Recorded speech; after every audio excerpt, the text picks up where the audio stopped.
Hey, we're not dead. Welcome to Level With Us, the show where we have a game discussion every week, and today we're Jimmy rigging our recording solution. We are sitting in front of the same mic, and we're going to rely on the cardioid pickup pattern to hopefully capture both of us. Excellent. I like that you still said every week. Yeah, it's ingrained in my subconscious, I have to say it that way. Nice. But, I want to keep this up as a yearly tradition, is going over our 5 top games of the year, because I love talking about games. So this is really a Christmas present for me, you being willing to do this, Marcus. So right. Thank you so much. Well, the present for me is hearing about all the games that released this year and realizing that my head was under a rock this whole time. Do you think part of it is the fact that you now make games, that you now work on video games? Is that part of the reason that you don't play games as often? I don't think so. I think that it's just like schedule. Like I still play games. I just think that you play more video games than I do. Yeah. That's so, fair. No, that makes sense. Well, we'll go over our top 5, and then I have a little mini Name That Tune. Awesome. I'm not going to surprise you, springing on you at the last second. Because I've already asked if you were going to do one. You did, right before we recorded. If I didn't ask, you probably would have tried to surprise probably would have brought it up at the end, and just to see if you had any kind of reaction that would be entertaining to listen to. Sure. But that's okay. No surprises here. It'll be a short little one at the end, and we'll just keep this all wrapped up. It's going to be pretty unedited, too, if that's okay. Great. So don't mess up your words. Should I make some mistakes just to test that theory? If you want, that's up to you. But who should go first? Who's number 5 for the year? Number 5, I'll start. Okay. Number 5, I put down Split Fiction. Played Split Fiction with my wife for, I guess I'm supposed to explain what this game is for people who don't know. You don't have to. Split Fiction, think of it like a spiritual successor to It Takes Two. It is a cinematic 2-player game where you go through a bunch of vignettes, both sci-fi and fantasy, hopping in between worlds. And there are a lot of really big set pieces. You're both playing as 2 authors who are trapped in kind of a simulation of sorts. And I had a lot of fun with it. It's a well-made 2-player experience.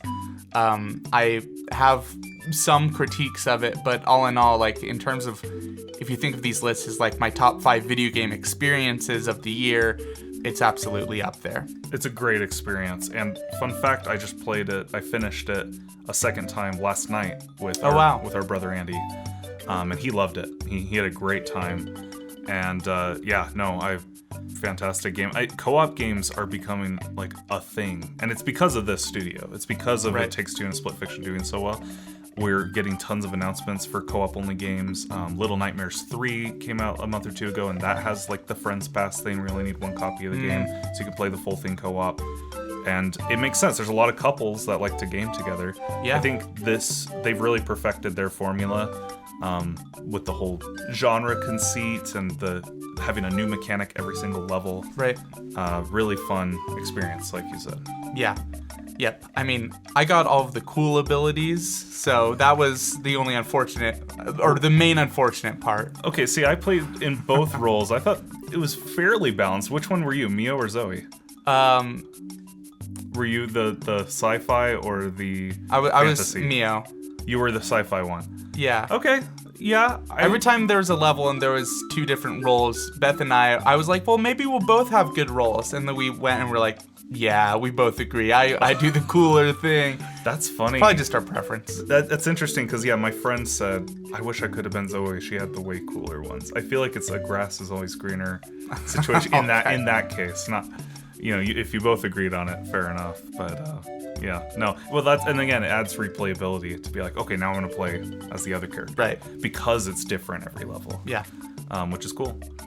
But yeah, great pick. My number 5 is a little bit of a weird one. Sure. I'm curious if you even know what this is. I am also curious. By Capcom, this is Kunitsugami Path of the Goddess. Sounds familiar. Definitely haven't played it. It's not a very conducive name to, hey, have you played Kunitsugami? No? Well, can I talk about it anyway?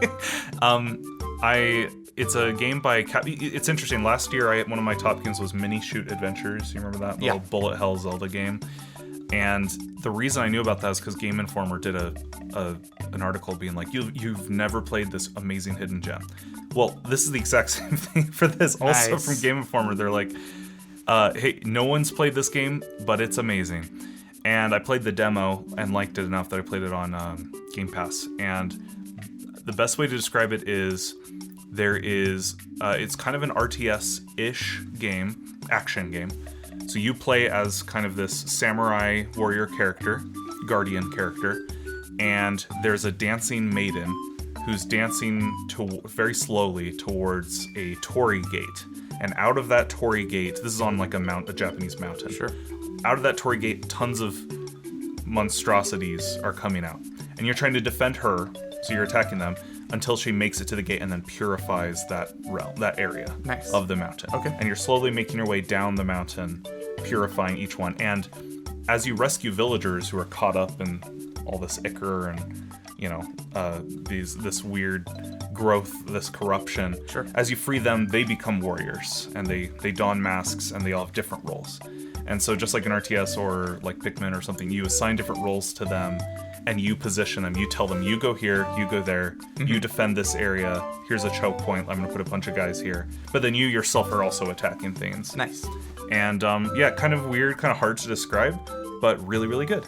Best thing I can say is like look up gameplay or try the demo, because I ended up liking it. I think the uniqueness is part of the reason it made my top 5. Nice. So, Yeah, I mean, you and I think, really enjoy indie games that kind of introduce us to new genres. It's not like these games, no one's ever done this before, but it's like, I've never had this hook me like this. Sure. And in this case, it's like AAA values. Like Right. Capcom makes very high quality games, and like I've never seen. I could imagine this as an indie, but Yeah. like no, it has. Sorry. fancy I said graphics and indie. stuff. I guess I meant not super mainstream. No, yeah, same difference. Yeah. So it had budget wise, I would expect this to be mainstream, but like gameplay wise, like no one's playing it. Yeah. But it's really cool, and it launched on Switch 2 as well. So maybe I'll pick up a copy just because I enjoyed it so much. But Nice. Yeah, that's my number 5. Nice. Well, like I said at the beginning, these are my recommendations for next year, so I can be behind, but still play games. Only if it interests you, but yeah. Sounds great. My number 4 is not an indie game, Mario Kart World. Woo! Which my wife thought it was interesting when I said this was on my list because I kind of bad talked it when it first came out. I didn't like super bad talk it, but like we didn't have a Switch 2 yet, and I like played it enough that I was like, yeah, I don't even know if we need a Switch 2. Like, Sure. it didn't. No, I get it. I was like, I've played it enough with other people, and I don't see, the depth of the game to really justify the purchase. However, we did decide to get a Switch 2. We did get Mario Kart World in the bundle, when it's like whatever, $20, $30 cheaper than it would be normally. And just thoroughly enjoyed it. Like it was, it's been a lot of fun. It's been fun that we, we'll just play it at night and play online a couple of the rally things. I think it's an awesome idea to have an open world racing game, more or less, like building tracks off of like the same world design. I think is really cool.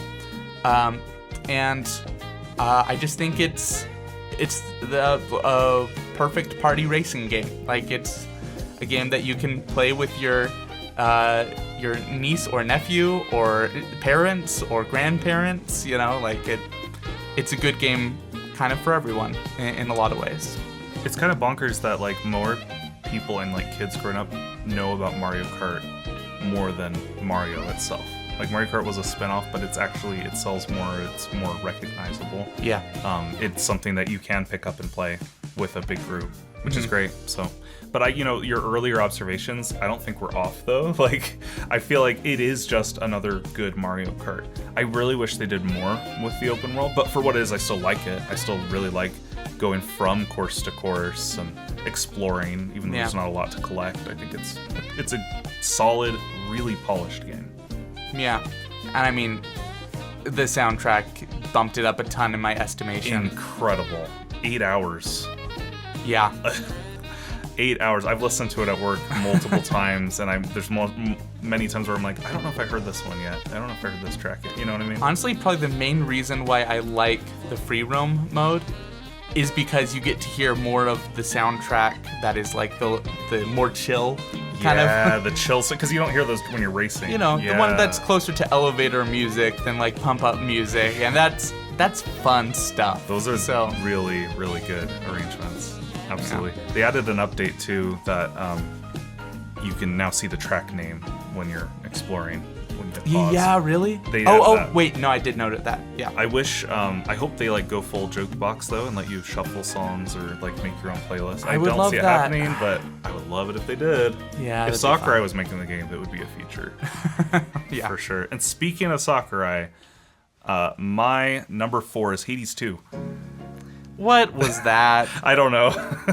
Hades 2 is a game that came out this year, just a month or two ago, and oddly enough, we both played it like just enough after its release that like post a big update that completely changed the ending, which is kind of bonkers. So I'm really glad we didn't play it at launch, which is something I have FOMO a lot. Usually I get it day one, but I'm really glad that I picked it up, because if you like Hades 1, you like Hades 2. They've just kind of perfected what they're good at, which is making a really, really replayable roguelike experience. They've kind of doubled the scope, so to speak, for what Hades 1 did with Hades 2. I really liked the narrative. I really liked the characters. The ending is really good. And the gameplay is solid. It's not even a game where I'd say that the style of gameplay appeals to me, but because they did it so well, I'm all in. I'll definitely do 50 more runs. This is enticing. This is what kind of they meant it to be. And there's a lot of things that made me go back.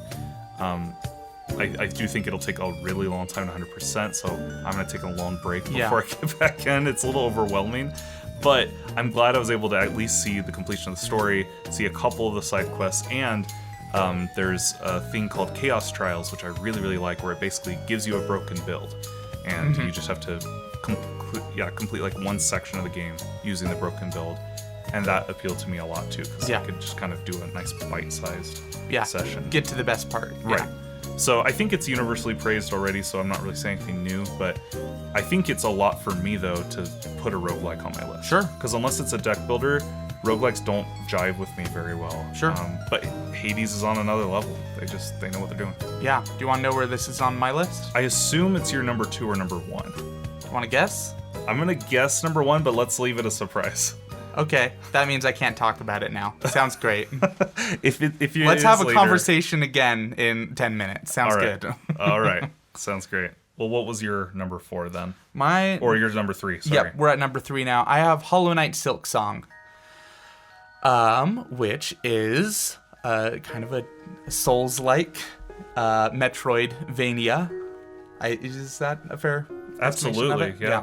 No, those are good ways to describe it.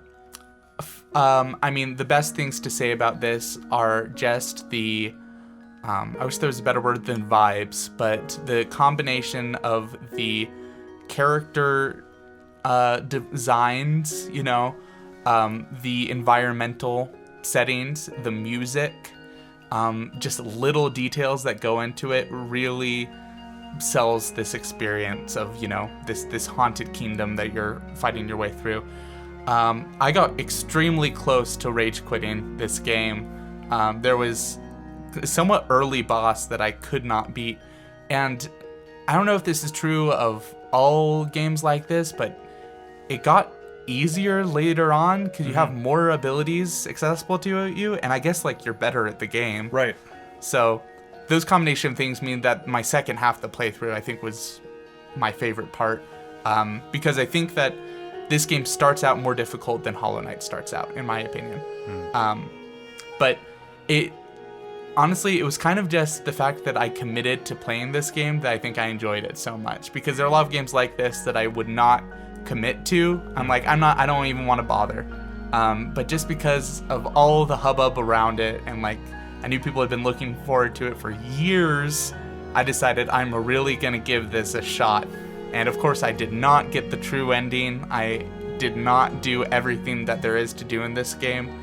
But all in all, it was one of my top game experiences of the year. For sure. It's not in my top 5, but I will say it is a game I would have dropped had you not been playing it. Because having you and one of our other siblings playing it, like, really encouraged me to beat it before I could beat it. No.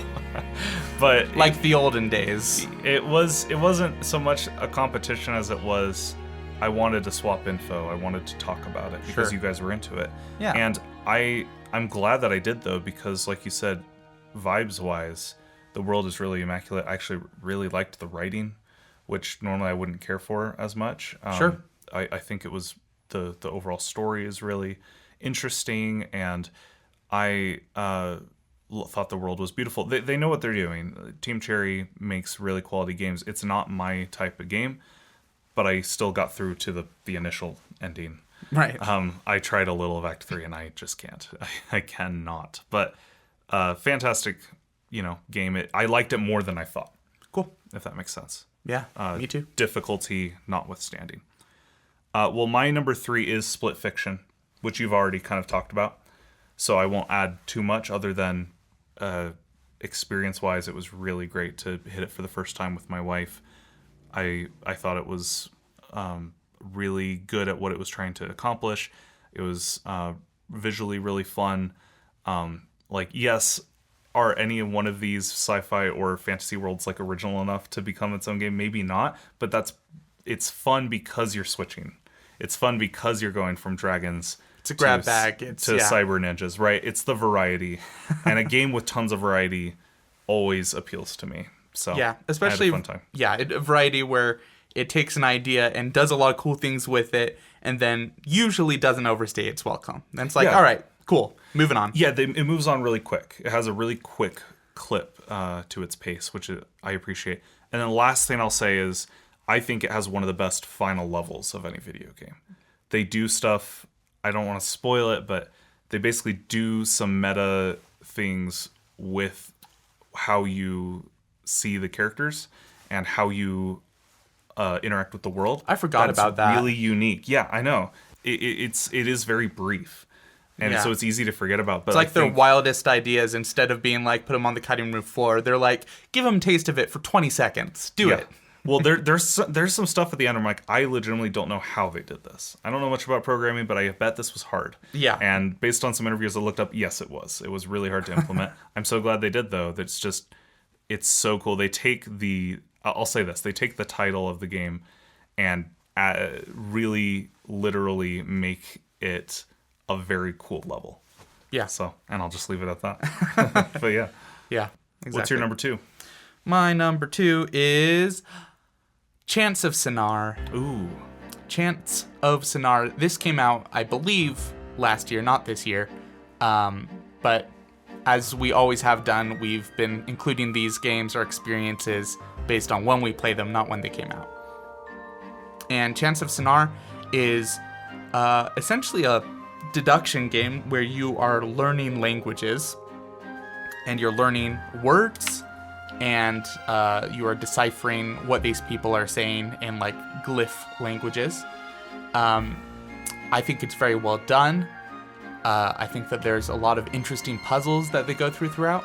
I also just think that the kind of themes of it, let's say vibes first. Like vibes, it's kind of got like mostly like dual or triple color, like very, interesting color palette, beautiful music, kind of Middle Eastern inspired in a lot of ways. But then kind of the stories and the messages it's telling without any like really complex dialogue. The sentence structures, because they're all puzzles, are pretty simple, but I think it's telling a really moving message about connection and communication and togetherness between peoples. Yeah, I played it with Mariah all the way through, and that message comes across really well when you're translating one fictional language to another. That was one of my absolute favorite aspects of the game, one of my favorite moments. Really cool. Would you call it a detective game? I mean, it is kind of a deduction game, right? I mean, I guess you could just call it a puzzle game, but I feel like, you know, I work in the detective game space, I guess, so I consider it a close neighbor, just in terms of, you could also call it a Metroidvania. You know, there are different kind of puzzle games, but this is a puzzle game where there are things that you are figuring out in your head that you could have done in the game, but you don't know you can do until you solve the puzzles. Like, oh, this is where I'm supposed to go, I just couldn't understand them yet. I mean, here's the thing, when we try and box something in as like, well, this is a blank type of game, I do think sometimes that then reflects poorly on someone just trying to make a unique experience. And likewise, we can kind of get bogged down in like, well, if it's this genre, it has to have this. Yeah, it's right? got to hit these points. But I could call it a translation type game. I mean, like, that is the truest description. Sure. And there are other games, I guess, like that, but... Well, and you and I have both worked in localization, and so it's kind of fun to be like, oh yeah, this is how they approach plurals. You know, like, it's a great... If it is a detective game, it's a really good skin for one. You know, it's a really good theme for one, I think. Yeah. Trying to deduce all that. Cool. My number 2 is Donkey Kong Bonanza. And Nice. I just love me a good AAA Nintendo platformer. They make a lot of them, but it doesn't feel like they make them very often, right? Sure. And Bonanza is really unique and different and fun. And I think I'm curious, like, what we'll think of it in like 10 years. If people will talk about it in the same breath as like maybe Mario Galaxy or Odyssey, or even like Kirby Forgotten Land. You know, just like I hope it stands the test of time, because I do think it is a really unique thing that only this game does, which is, I've played games with voxel breaking. I've probably mentioned this on the last time we recorded, honestly. I've played games with that, but I've never played those in a 3D platformer. It's fun to smash stuff. There's lots of unique mechanics. They find ways to remix it. It's really, really fun, and I really enjoyed 100%ing it. It was nice. I wanted to keep playing, and it didn't matter that there was 700 bananas or whatever. I wanted every single one. So, and it also just appealed to my sensibilities of really just digging for treasure. I'm not into Minecraft, but I am into games that have similar vibes as Minecraft, where it's like, ooh, what's it? There's a rare thing down here. Yeah. We get it, you know. So. Beth said she wasn't sure if she could play the game because it triggers her like completionist mindset, where she wants to like dig everything to the ground in every area. Sure. She's like, I need to know everything here. Sure. But I think for most people that's a pro, that there's like, wow, there's so much to discover, and I can really find treasure, stuff like that. Yeah, it's fun. And it almost made my number 1. Nice. Which would have been interesting, because Astrobot was my number 1 last year. And I might like Astrobot a little more, but also I don't think Astrobot is as innovative as Bonanza, you know what I mean? Like, it just kind of comes down to what mindset I'm in when I'm playing a game. But Bonanza was great. No regrets buying that game. Nice. So, do you have any little honorable mentions before you divulge your number 1? Honorable mention of Hades 2. I did end up playing that one. That's not your number 1? It is my number 1. Okay, all right. Honorable mentions, though. I wish I had something better for you. I can just look at my phone and see what games I've played recently. Dice of Kalma is like Balatro, but you're rolling dice. There's not a ton of depth to it, but I definitely wasted some time playing that. Card Wheel is like Balatro, but a roulette wheel. Are all of your Definitely not a lot of depth there, but I spent some hours on it. Are all of your honorable mentions like Balatro? I was trying to make up a third one.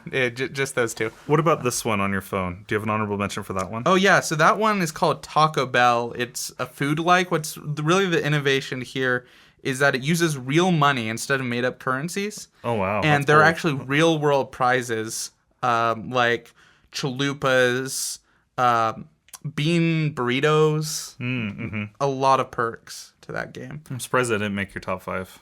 Yeah. Well, what were you withholding then about Hades 2 that you kept your trap shut about? What do you like about Hades 2? Oh, well, we've moved on from the conversation. I'm not sure I can remember anymore. Come on. Hades 2. I think everything I think it's trying to do, I think it does incredibly. And I think that this kind of game is like, there aren't a ton of games that I'm like itching to play the entire day, and then I play and and I feel like it was justified that I wanted to play it all day. Like there's some games where you're like, oh, I'm so excited to do it, and you're like, am I just addicted to this? And in this game, probably yes, but also it just does so many awesome things, especially in the first half of the game when it's introducing new mechanics slowly to you. It's just like, oh wow, this is a lot of them. This is very exciting. It's interesting because you don't have to play the first game to play this game. Roguelikes kind of, start you at ground level and build up from there. But I think it's a sequel because you should play the first game because the first game is so good. And then the second game, in a lot of ways, does sort of take what you know or expect and, further complicate systems just a little bit. Had a lot of fun with it. What else is there to say?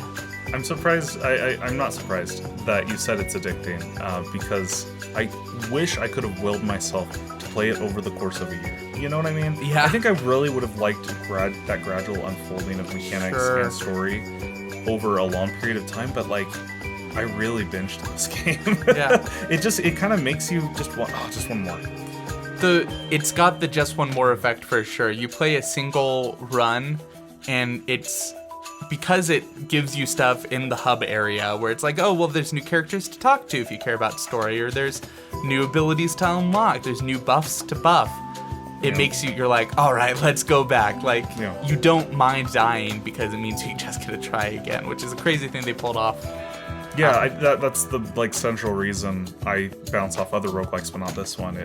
It really makes death not feel too bad. Yeah. It feels bad.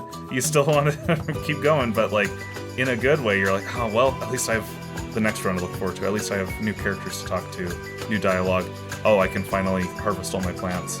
Yeah. It gives you plenty of reasons to still enjoy death being part of the process.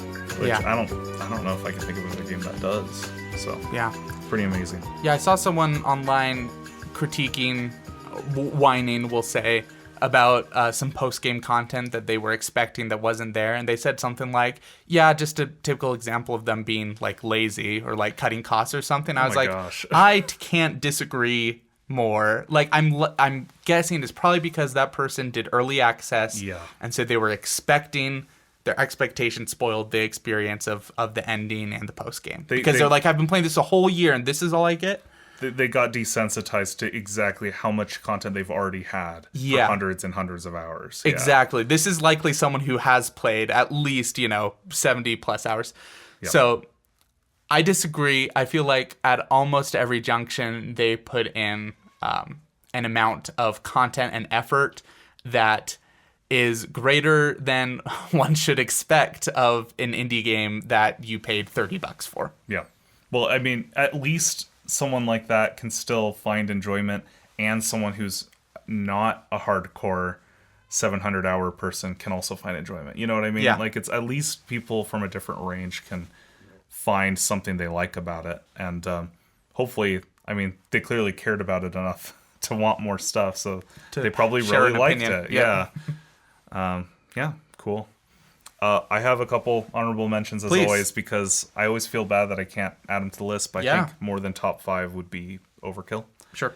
I liked Kirby Air Riders. I really like what Sakurai does. Air Riders has a lot of cool modes and a lot of content, obviously, and it's just fun, and I hope I can keep playing that one with big groups, because I think it's just like Mario Kart. Really great. Yeah, really fantastic party game. I also would like to shout out Okami, really old game, but that's this year was the first time I actually played it for a book club, and I really loved it. Really, really lovely, and really looking forward to the sequel. Similar, another Japanese platformer action game, Bakeru. It's by the people who made Epic Yarn. They wanted to make their own IP because they've only made Nintendo games like Yoshi games and Kirby games. Okay. They want their own IP, so they make one called Bakeru. And so kind of obscure, but you play as a tanuki. You go, every region of Japan is its own level. And while they don't go super hard on that. Like, I wish there was more landmarks or more unique levels. Sure. Based on the region. You do get the collectibles in this game is trivia about those regions. And I played this while I was in Japan. I waited. I bought it. I pre-ordered it. And then I waited till we went to Japan to play it. And I was learning stuff about Okinawa right before I flew to Okinawa. And I was learning stuff about Nagasaki and just all these areas that we were physically visiting. And that kind of made it a special experience. Wow. So yeah, fun little action platformer. Runs way better on the Switch too. Another reason I'm glad I waited. But yeah, and then Wanderstop was really lovely to play alongside with you. Really lovely game. Obviously, we did a whole episode about it, but I love Davey Redden's writing. And then South of Midnight and Ghost of Yotei will get my visual awards for the year. I think both games have really, really awesome art direction. One's in the Deep South and one is in Hokkaido, Japan. So very different settings, but both really, really pretty. Nice. And yeah, that would be my honorable mentions. But what do you think my number one is, or did you already see? I did not see, but my guess is it's that Claire Obscure Expedition 33 game. Is that right? That is correct. Okay, cool. This one has snuck up on me. I don't even think I've watched a trailer for this game. Really? Yeah. Do you know anything about it? I know it's an RPG made by a French studio, and it has captured the hearts of nations. Yeah, that everything you just said is correct. Yeah, Andy Serkis is an actor in the game. If that adds to the appeal at all, too. Fun. I only say that because that's one of the only things I knew about it going. Okay. in. I knew that Andy Serkis was in it. I knew it was an RPG, and I knew it had UI like Persona, like really flashy UI. Fun. Which I'm like, yay, that'll win me over, right? It was another Game Pass game for me where I'm like, I'm gonna try it. We'll see what I think. And I loved it. And again, you're sensing a theme here with the roguelike theme. I don't usually love RPGs, but this game does the Paper Mario thing of timing your hits. Not quite as good as Paper Mario. It's just pressing A at the right time. Is the only thing you do. But there's also parrying and dodging. So for every enemy attack, you can either parry or dodge, or just take it. And the game wants you to learn the timing. So it takes kind of these Souls-like elements, and the leveling up is also very Souls-like in how the stats work. But then it melds it with the RPG, and then it puts on it a really, really beautiful score and a really, really awesome story. A story that it took a few late game reveals for me to actually be fully on board for. Okay, sure. I was like, okay, this is okay. And then eventually I was like, oh, they kind of pull an Inception thing where it's like, you may think this about this world, but there's actually other stuff going on that you don't know about. And that really kind of sold it for me. Nice. So yeah, I really liked Expedition 33, and like you said, a lot of other people did. It was between this and Bonanza, and I had to give it to the Switch because of how it kind of defied my expectations in a lot of ways. And it's really short, which RPGs are usually 80 plus hours. This one was like 30, which is still long. That's a way to win Jared's heart. Yeah, short games. It's the future. Give me less, please. It's weird, but honestly, yeah. Like with all our live service games, 30 good hours than 80. Right. A game that should have been on my honorable mentions just for the amount of time that I've spent watching it be played, but that doesn't mean I enjoyed it, was Pokemon ZA. My wife played through it, and man, it's really fun to compare that one to other games, like Nintendo games, and see the difference in polish. She realized to get a certain thing, you have to play an inordinate amount of hours of just the same thing, and that does really stink. It's like, oh great, more stuff to play. It's like, if it's just the same thing over and over again, it would have been better shorter. Yeah. I want less. I want shorter games. Maybe it's my attention span is getting worse, but I don't want really, really meaty experiences. I want nice, concise ones. And the one complaint I have about the whole game is all the side content's a little too hard. But that's okay, because I could just focus on the main stuff and see the ending and feel satisfied. But for people who want to make a broken build with a certain character or a party comp thing, and there's a lot of customization of like what relics you equip. So there's like, and you level them up. There's a lot of depth for the super hardcore people. They can go do the ultra difficult side bosses. Not for me. I just enjoyed playing through it once. Nice. And it was a good time. But okay, well, thank you again. Of course. I'm really glad you were willing to do this. Let's do a really quick Name That Tune. Usually, I make you listen to a bunch of stuff you don't know anything about, and I make you listen to like either with or without a graphic. You have to guess what genre it is or what even the game is. I showed some restraint. These are only a few tracks, and they're games you or I have played. Okay. So these are only games you are aware of, for sure. Other people would consider that a given in Name That Tune. Well, you gotta do stuff you've actually heard before. The given usually is that people are more aware of games, but you just admitted at the beginning of this podcast that there's a lot of games you're unaware of. Okay. Let's see how you do. The listener should know that there is no graphic, nothing to work off of. Yes, no graphic, but you should be aware of all these games. I am 99% certain. Let's say that. Okay, here is number 1.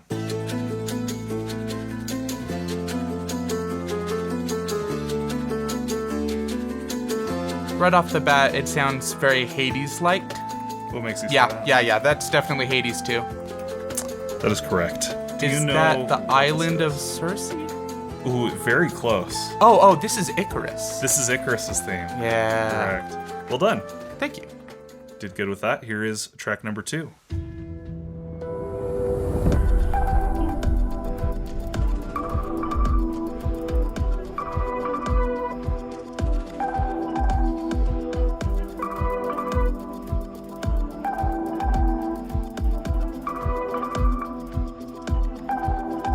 This one does not immediately stand out to me. I don't remember the soundtrack of Split Fiction, so I don't know if that would be an option on the table here, but it's very sci-fi in my estimation of it. Can I get a hint? This is a game that I played this year. You did not play it. And very mystical. I don't think I have enough information to work off of for this one. Can you tell what language the lyrics are in? I could not. If it's French, it's Expedition 33, yeah?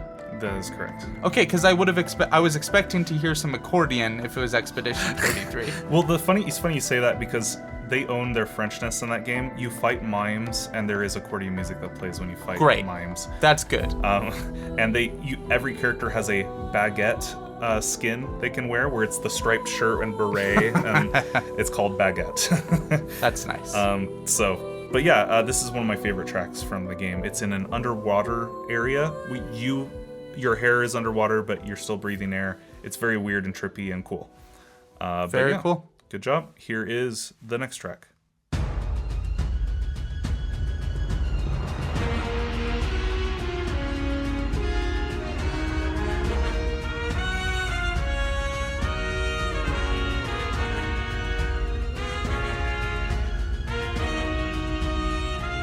I like it.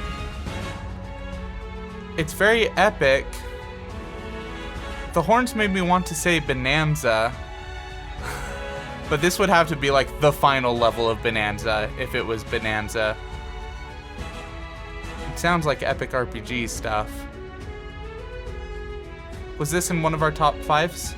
I don't think it made either of our top 5s. But we've both played it. It is a Nintendo game. Is this Kirby Air Riders? That's correct. Okay. This is the Airtopia Ruins. Wow. I think the game has some really good track music, but they all loop really fast because of how fast this game is. Yeah. Which is interesting. So, okay. Here's your next track. We're halfway done.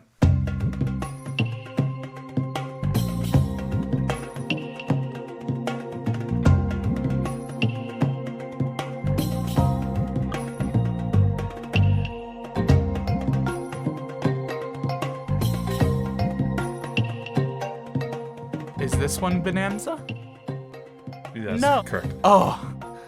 I don't know how far you are in the game, but do you know what area this would be? Nah. Okay, this is the forest layer. The forest? Yeah, have not gotten there. No, okay, never mind. That's fine. You still got it. What teed you off? It sounds jungly. Yeah, no. That's totally fair. Here's the next one. Mario Kart world. Final answer. Correct. This must be like a menu select something. Yeah. It is. I kind of wish I picked one without a harmonica, because that's almost a dead giveaway. I think I could get almost every track from this game, even though it's 8 hours. Like, you've listened to the soundtrack multiple times. Well, I've listened to the soundtrack, but also all I need is one little Mario Kart motif, and Fair enough. Most of them are motifs I would recognize. Fair enough. All right, here's the next one.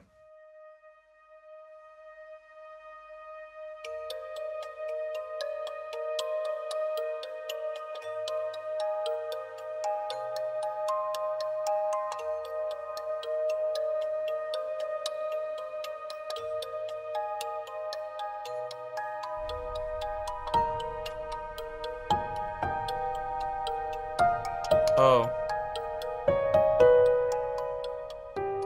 Is this Wanderstop? That is right. I'm curious again how you landed on that. Was there a specific instrument that came in that... This game has a lot of motifs that carry on between stuff. Huh. I did not recognize this music box tracks, but when the piano came in, I recognized the similar melody. And also the vibe of it, I think, helped. So. Sure. Okay.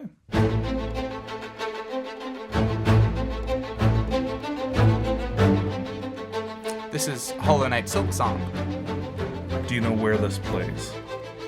Because that is correct. Is this a boss fight? Yes, it's used for a couple boss fights in the game. It's called Strive. Okay. It's one of the themes that they like using. For bosses that aren't special enough to get their own theme? I think so. I don't remember exactly. I just know that it is kind of an iconic theme. And I love the strings in this game. I think anything with the violin is really, really good. Beautiful. Soundtrack. Yeah. Okay, we're almost done. Here's the penultimate track.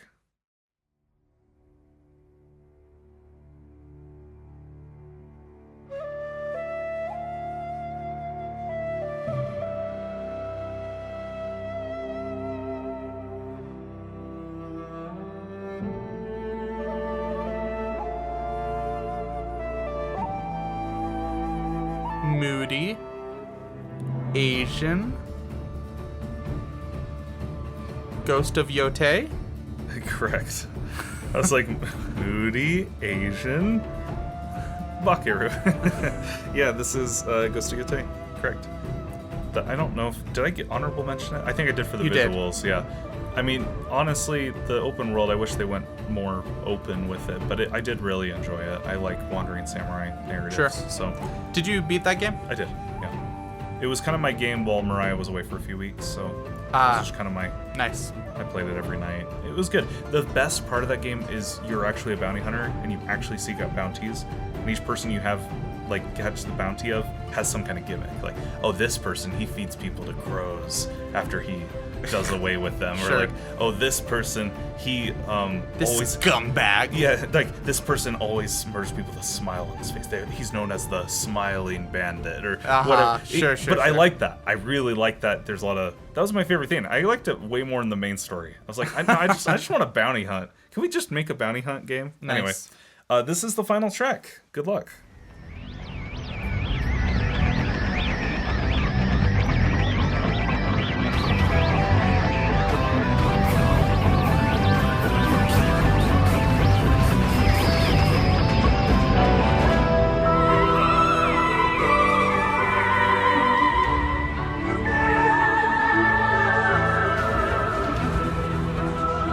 What nonsense is this? What do you mean nonsense? It's just very eclectic. It is eclectic, but I'd say it's very par for the course for this series. This is the main theme, by the way, for the game. Great. Love to hear that. What vibes, what genre? I mean, it's got the electric guitar. That makes me think that it's not like an old-timey...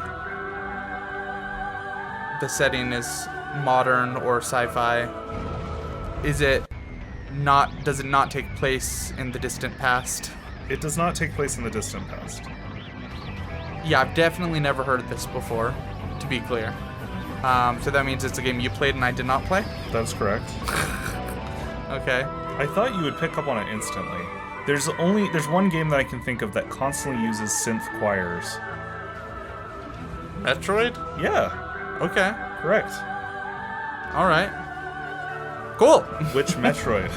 Just kidding. Metroid Prime 4. 4, yeah. Prime 4. Which I enjoyed. Didn't make my top list, but, it's a good game. Yeah. Kind of an interesting main theme Yeah. for the game. It does deal with, like, an ancient race that's long past, so I guess there is some of that. So maybe you did pick up on what the music was trying to put down. Cool. Well, again, thank you for indulging me. Appreciate it. I hope you have a happy holiday, Marcus. I hope you have a happy holiday and a Merry Christmas. I hope you continue to play more games than I can comprehend playing over the course of your next year. Well, it is my favorite way to waste time. It feels less like a waste, though, when I get to sit down with you and talk about it. Yeah, critiquing things makes a hobby feel like more than escapism. It feels like you can indulge more, yeah. And it is fun for me to make these playlists. It's fun for me to make these lists. So, again, Merry Christmas to me. Thank you so much. And to everyone else, thanks for tuning in. I don't know how many people will listen, but I'm very curious to know. I'll definitely share it with your audience on Aurelius Whitlock. Oh, great. But until next time, ? I'm Jared. I'm Marcus. And we'll level with you then. And we'll be back next week. Don't make promises I can't keep.